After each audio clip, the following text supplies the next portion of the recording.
They thought it was just a dog's bad habit, a soft, sorrowful whimper, every single night. At exactly 12 a.m., not a minute sooner, not a minute later, he'd sit by the back door and cry, low, aching, almost human. At first, they thought he missed his old home, then they thought maybe he was sick, then they called the vet. The behaviorist. Even the pastor. No one had an answer, but one night, when the town lost power and the clock struck midnight, he didn't cry. He screamed, and that night, something else in the house moved. It started 3 weeks earlier, on a night when the wind howled like an open wound through the valley of Bristlewood. The storm came out of nowhere, lightning danced through the sky like it was angry, and rain turned the roads into rivers. At 1:37 a.m., a state trooper brought in a dog found walking alone on the shoulder of Highway 72. No collar, no tags, wet, shaking, bleeding slightly from one paw. The trooper just stood at the door of the Bristlewood Rescue Shelter, holding the leash like it was attached to something ancient. Found him out there, he said. He didn't bark, didn't run, just looked at me. The shelter manager, Maggie, took the dog's leash and knelt. Hey, boy. What's your name? The dog didn't move, didn't blink.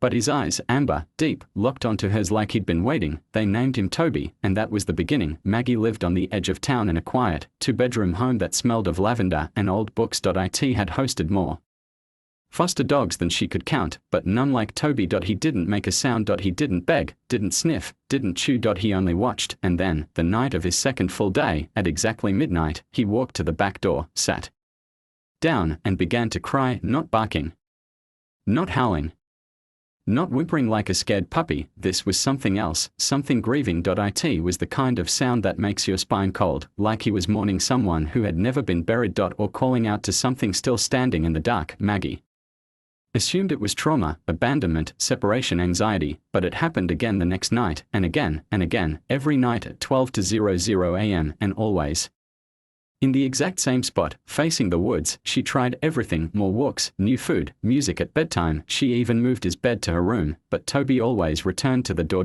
As if pulled by something he couldn't ignore. Maggie even installed a baby monitor near the back door, and that's when it got worse. At 11:59 p.m., the monitor always picked up faint static, like something interfering with the signal, and at exactly midnight, Toby would whimper, then cry, then paw at the door, and just once, when she rewound the footage, she saw something else. A faint movement in the trees. One night, determined to break the pattern, Maggie stayed up with a flashlight and a mug of coffee. Midnight came. Toby sat by the door, tail stiff, ears up, but this time, he didn't cry. He growled, low, guttural, protective. Then he turned his head slowly and looked straight at the woods behind the house. That's when Maggie heard it too. Crunch, leaves, footsteps. She stood, heart pounding, but there was nothing on the porch. No animal, no person, just Toby, still staring. She opened the door. Toby didn't move. Then he let out a soft, shaking whine and took one step back, like he was afraid of what was out there. The next day, Maggie called the local vet and requested a behavioral consult, but when the vet, Dr. Fay, scanned Toby for a chip, one more time, something beeped, buried deep beneath scar tissue on his neck, a tiny, almost unreadable microchip. The data corrupted. Only one word came through. A name, Darrow. Maggie began searching records, old news articles, missing dog reports, and she found it. A town 2 states away. 4 years ago. A boy named Liam Darrow, aged 9, went missing during a camping trip. No trace of him was ever found, only his backpack, and a photo of him holding a golden retriever. Same eyes, same fur, same tiny white patch on the chest. That dog was Toby, and that night, when midnight came again, Toby didn't cry. He howled, loud, long, desperate. Maggie rushed to the window and saw something new. In the woods behind her house, just beyond the first row of trees, a figure, too tall for a child, too still for a man, just watching. Toby stood beside her, hackles raised, and then he did something he'd never done before. He barked once, loud, and pointed straight at the trees, straight at whatever had finally come back. The figure was gone by the time Maggie reached for her flashlight. She stepped onto the porch, heart pounding, scanning the woods. Nothing moved. No sound, just the trees standing tall and silent, like they were holding their breath. Toby stayed behind the door frame, his body rigid, eyes locked on the same spot. She whispered to him, "Do you know who that was?"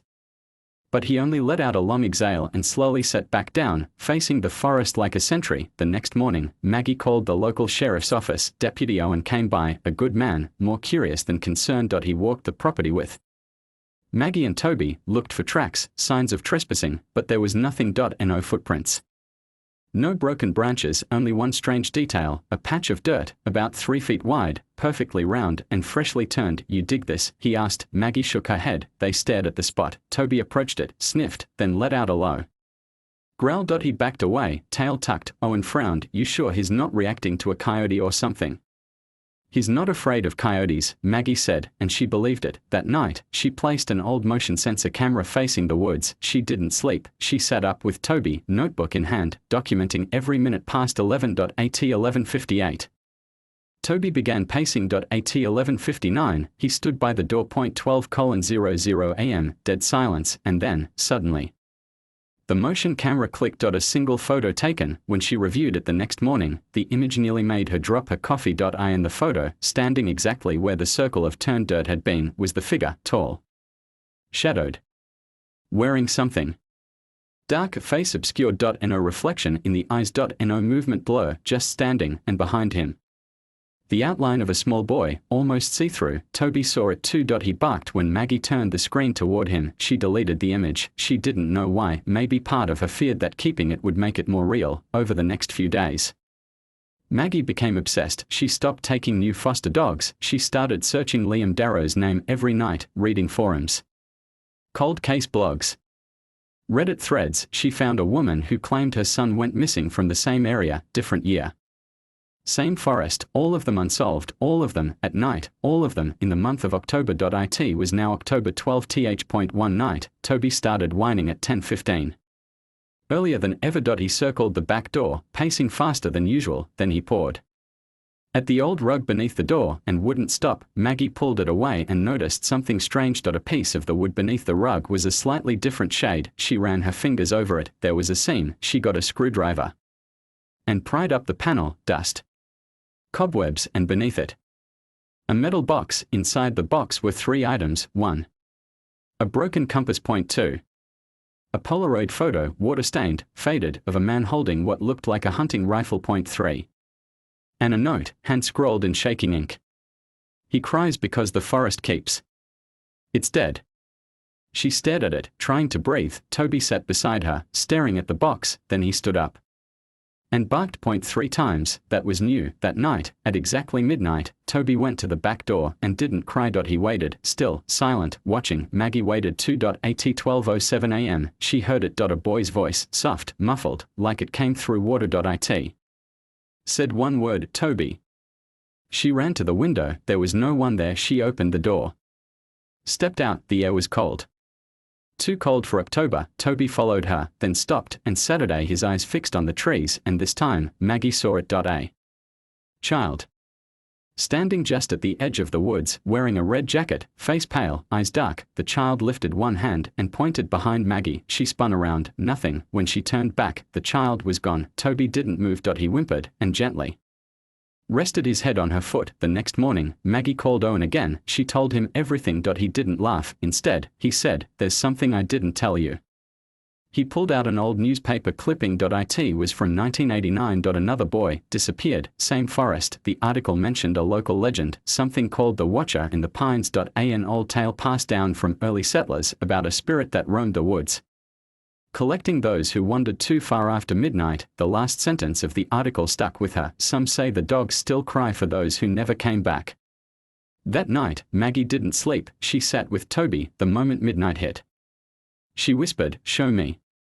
Toby stood up, walked to the back door, pawed it once, and waited. She opened it. He led her out, down the steps, across the grass, into the trees. They walked for minutes. Then the air changed. It grew heavy, the silence too thick. Toby stopped, and in front of them, the ground gave way. A pit, shallow, covered in leaves, and inside, bone fragments, small ones. Children's. Maggie fell to her knees. Toby sat beside her, ears back, eyes fixed on the sky, and far off, through the trees, the sound of crying began. But it wasn't Toby this time. It was something else, something buried, and something calling back. In a small village, a cat named Whiskers discovered a magic fish in a pond. The fish promised 3 wishes in exchange for its freedom. Whiskers wished for endless fish, a cozy bed, and a bell that rang softly. The fish granted all 3 wishes and swam away, leaving Whiskers content and purring in the sun. The crying didn't stop. It echoed through the trees, low and drawn out, rising and falling like waves. It didn't sound like any animal, and it wasn't wind. Maggie stood frozen, hand resting gently on Toby's back. He didn't bark. He didn't growl. He just stared ahead, tail down, breathing slow and deep, like he was waiting for something to answer. The pit in front of them was old, but not untouched. The earth was soft in places, as if someone had disturbed it recently. Maggie pulled out her phone and called Owen. "Bring a shovel," she said, "and come alone." He arrived 20 minutes later, flashlight in hand. She didn't have to say anything, just pointed. He looked at the bones, then at her, then at Toby. "You didn't tell me the dog was the one who led you here." "I didn't know what he was doing," she said. "I just followed." Owen radioed in a call for a forensics team, low priority, no sirens. Then he crouched and stared into the pit. "They look old," he murmured. "But some of these aren't." Maggie looked at him. "What do you mean?" He tapped his light on a strip of fabric, bright red, not weathered, fresh. "Whoever's been out here, they are still coming back." That night, Maggie didn't sleep, neither did Toby. She kept her camera by the window and her boots by the door. At exactly midnight, Toby sat up, ears up, back straight, but he didn't cry. He growled, and then he barked. Loud. Angry, Maggie stepped outside. There, in the tree line, was the figure again, closer this time, but now she could make something out. It wasn't a shadow. It wasn't mist. It was a man, wearing old boots. Heavy coat, his hands looked too long, and his face was blank, not mask-like, just nothing, like the features had been blurred by something unnatural. Toby snarled. The man didn't flinch. Didn't move, until Maggie raised her phone, then he vanished. No sound. No footsteps, just gone. She checked the camera, the image came out black, only Toby appeared, barking toward empty woods. The next day, Owen returned with a cadaver dog, but Toby wouldn't let the other dog near the woods. He stood at the edge, blocking the way, growling low and deep until they left. That night, Maggie had a dream. She was standing at the pit, Toby beside her, the boy in the red jacket across from them. The boy opened his mouth, but his voice came from behind her. "He keeps them," the voice said in the cold. "So they forget they are not alive." She woke up drenched in sweat. At 11:59 p.m., Toby was already by the door. She whispered, "Do you want me to follow again?" He looked up at her, then, for the first time since he arrived, he wagged his tail. She opened the door. They walked again into the trees, past the pit, past the old stump. Where the air smelled like iron and moss, and then they stopped. Toby stared at the ground. A stone was buried beneath layers of leaves and vines. Maggie pulled it free. It was carved, rough, like by a hand not used to tools. 5 letters. Liam. She stared at it, her chest tightening, then a soft voice behind her whispered, "Thank you." She turned. Nothing was there, but Toby looked up, not alarmed, relieved, and then the air shifted, the cold lifted. For the first time, the woods felt still, not dead, not haunted, just resting. That night, Toby didn't cry. He curled up beside her bed and slept soundly for the first time in weeks. Maggie woke to a strange silence, and light, warm sunlight, pouring in through the windows. She found Toby already up, sitting at the back door, tail gently thumping. She opened it. Outside, sitting on the porch, was a red jacket, folded neatly, and beside it, a small Polaroid photo. It showed a boy with messy hair, hugging a golden retriever, both of them smiling, and on the back, written in a child's hand, "Thank you for bringing him back." Toby barked once, then Saturday, and never cried at midnight again. But every year, on October 12th, he would walk out to the woods, sit at the edge of the trees, and stare into the quiet. And Maggie, she let him, because she knew he wasn't waiting anymore. He was remembering, and sometimes remembering is the loudest cry of all. For months, everything was quiet. No cries. No shadows in the trees. No strange midnight chills. Toby had changed. He no longer stood by the back door each night. Instead, he started following Maggie more, into town, to the shelter, even into rooms he never used to enter. He stayed close, like someone who had finally found home and feared losing it. But Maggie noticed something else too. He had started watching the attic door. It wasn't something she used, just a small crawl space with boxes of old things, untouched for years.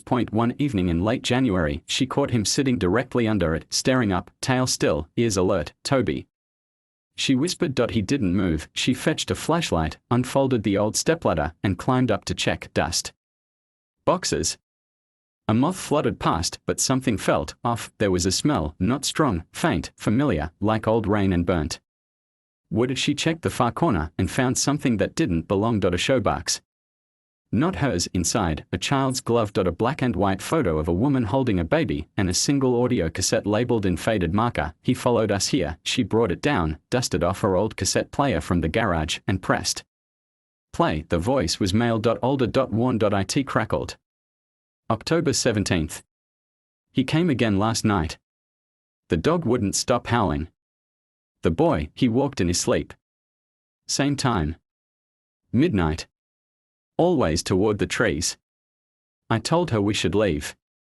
She won't listen. Says the forest is part of her. But I swear, he's watching from the pine ridge. Every night. And the dog knows it.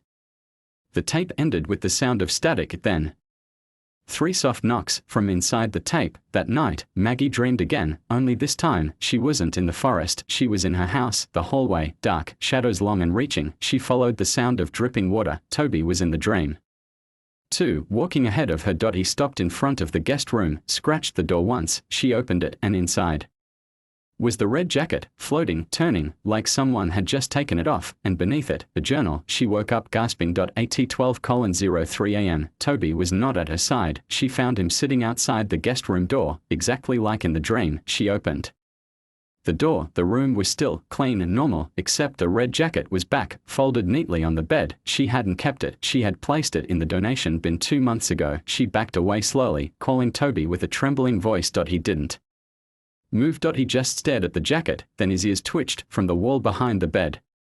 A sound. A faint scratching. Maggie placed her hand on the wall. It was warm, not from heat, from breath. Something was breathing behind the wall. She stepped back. Toby growled. The next morning, she tore that section of drywall out. Behind it, an old recess in the framing, stuffed with rags, burnt cloth, animal bones, and a name carved into the wood beam. Not Liam, not Maggie. The name was Nolan. She didn't recognize it, but Toby did. He barked the moment she read it aloud. That night, she couldn't sleep. At midnight, she lit a candle, sat on the floor with Toby, and whispered into the dark, "Who is Nolan?" The candle flickered, the room grew cold, and from the hallway came a voice, deep, hoarse. He was the first, but not the last. Toby bolted upright. Maggie stood, heart pounding, and stepped into the hallway, footprints, wet, trailing down the floorboards from the attic hatch. She raised her eyes. The hatch was open, and inside, something moved. She grabbed the flashlight, climbed the ladder, and shone the beam inside. The air smelled of smoke and wet pine. At the far end of the attic, a shape crouched in the corner, thin, pale, eyes glowing faintly. Then it spoke, whispered, "The dog keeps them safe." But only for a while. Maggie fell backward, hitting the floor. Toby was barking now, wild, frantic, every hair raised. The attic hatch slammed shut on its own, and the footprints disappeared. The next morning, Owen returned. This time, he brought an old map. "Bristlewood's got secrets," he told her. "Used to be logging land. People vanished here all the time. Some say it's cursed ground." They marked all the places where dogs had gone missing in the last 30 years, all clustered around Maggie's property. She asked, "Who's Nolan?" He looked stunned. "My uncle's name," he said slowly. "He disappeared when I was a kid. Used to say he heard children in the woods." That night, Maggie left the back door open, just once. At midnight, Toby stood at the threshold, staring out, but he didn't go. Instead, a gust of cold air blew in, and with it, a whisper, "Thank you for remembering." In the distance, a faint howling began, not sorrowful, peaceful, as if something had been released, and Toby, he lay down by the door, and smiled in his sleep, for the first time since he came. A week passed, then 2.no whispers, no cries, no midnight pacing. Toby slept soundly. The red jacket never reappeared. The attic stayed quiet, but Maggie knew it wasn't over, because every morning, just before dawn, Toby would wake and go to the front porch. He wouldn't bark. He wouldn't sit. He would just stand, staring out toward the town road. As if waiting. One morning, Maggie followed his gaze and saw something strange. A crow perched on the mailbox, watching them. The same crow came every morning after that, until the 4th day, when it dropped something. A charm, made of twine, sticks, and a single tooth. Toby sniffed it once. and whimpered. That evening, Maggie called Owen again. He met her at the local library's archive room. She showed him the charm. He paled. That's a bristlewood mark, he whispered. Old stories say people used to leave these to keep the forest spirits asleep. Maggie narrowed her eyes. Asleep? Owen nodded. They say the woods don't want the dead disturbed. That when too many memories wake up, something older wakes with them. He unrolled an old property ledger, pointed to a plot of land. This used to be a boys' orphan camp. Burned down in 1949. No survivors. No bodies. Then he pulled another record. A grainy photo, children and dogs standing outside wooden cabins. I in the back row, a boy holding a small dog, the boy's name, Nolan Grant. Maggie froze, and then she whispered, that's the name in the wall. Owen looked at her. I think the dog you rescued, he paused, was meant to lead someone back here. That night, Maggie found Toby sitting by the fireplace, staring at it, not asleep, just remembering. She sat beside him, whispered, who were you before me?